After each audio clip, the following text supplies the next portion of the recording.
Hey everybody, here they are. I didn't do a removing of the tape video because I was more worried I was going to accidentally uh, scratch something or ruin something, which didn't happen, thankfully. But here they are. They look great. I love it. Did a couple little touch-ups, but then quickly coated it in future, and that's drying now. And I think what I'm gonna do next is paint the the olive drab on top. I'm pretty sure that's the direction I want to go in here, and then it just seems easier to paint the olive drab, tape it off, and mask off the olive drab so I can paint the gray underneath. So that's what I'm gonna do. This is just gonna be a really short video. Yeah, that's what they look like. I'm really pleased with how these stripes turned out. So that's gonna look really great on the finished model. So the ones that you have to worry about the most are the ones here on the fuselage, because you have part of the stabilizer of the tail. So you have to make sure you press the tape really secure on here. But for like the wings and stuff, it will be very easy to do. One of the reasons you do it this way first, typically, is it's like its own separate little unit now. And now I can go tape them over, spray paint the olive drab on there, whatever other colors it was. So if it was like a Spitfire, I would have painted these first, and then the gray and the green on top of that. It would have just been easier to work with instead of working around, because that way I have the one layer of white. It's the base coat. I don't have to worry about battling against an olive drab, against grays and greens, which, you know, you could probably still see the lines in there. That way I don't have to make the paint too thick and all that. I think I can remove this.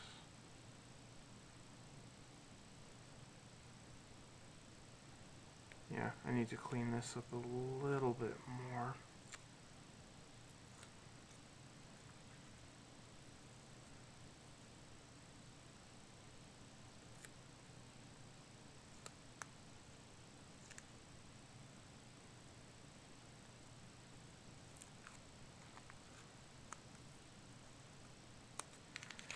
Okay. So it doesn't look too... it looks like a mess. It looks like a bit of an ashtray on the side of the wings there. Let's see. Get out the tape here. And this is all I want to do.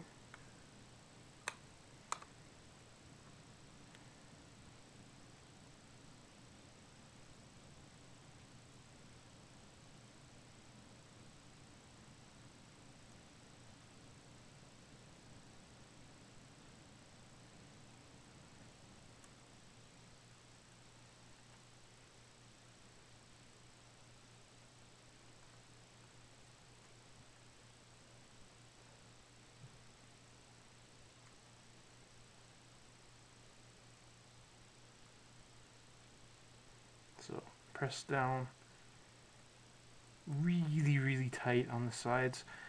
Did I just do this for the entire thing? I probably did.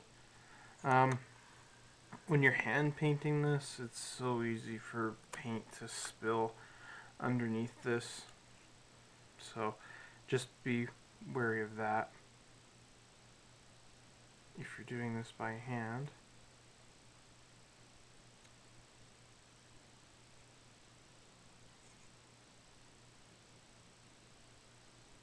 So, come on.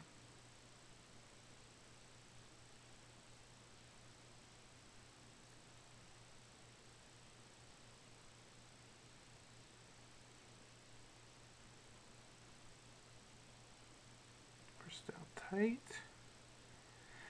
There you go. So What I think I'm gonna do for the windows on the sides, yeah, I think I'm gonna spray paint it olive drab, and then I'm just gonna take a toothpick and scratch them off. There's no, like, it's like perfectly flush with the fuselage. I can't, I can't trace it out on how to cut it, but maybe, hold on, let me see, actually. This tape might be transparent enough. Let's see here.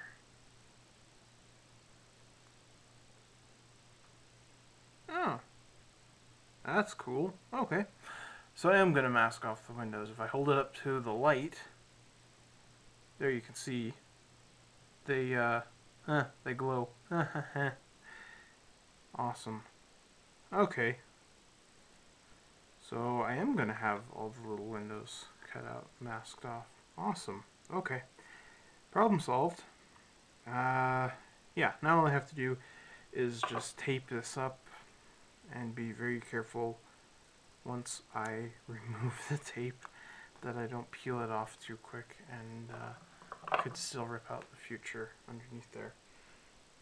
So my goal now is to tape this up, spray paint the olive drab, maybe even do that tonight. Probably should do it tonight.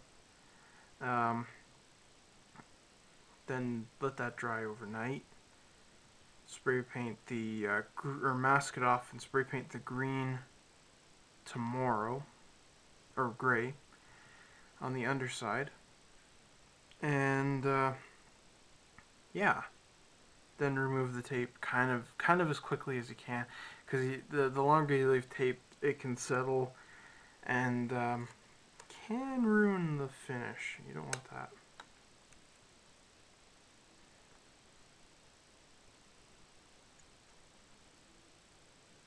But yeah, I'm really excited about this.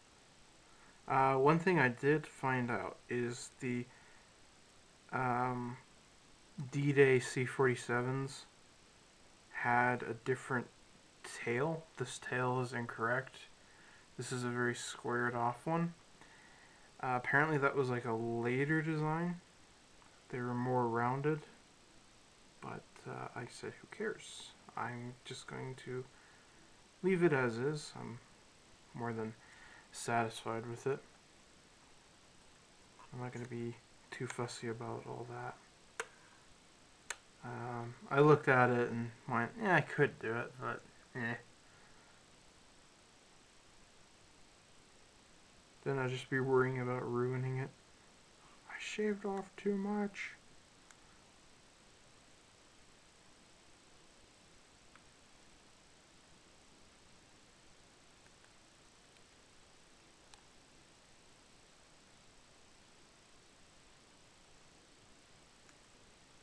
Apparently Rodin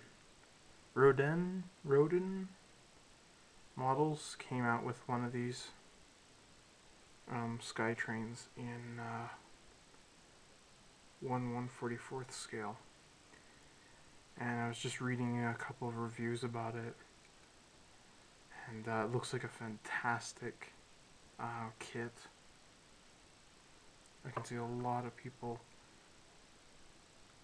a lot of modelers being excited about that.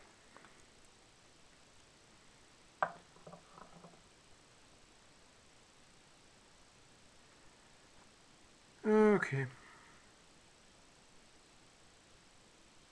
That's about it for me for right now. Remember I said about brushing it level and getting the paint nice and thin?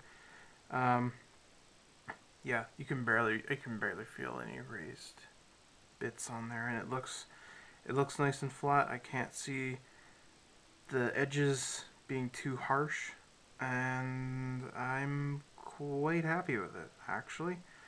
It's the ones on the fuselage aren't perfect. I had problems with it because it's so tiny.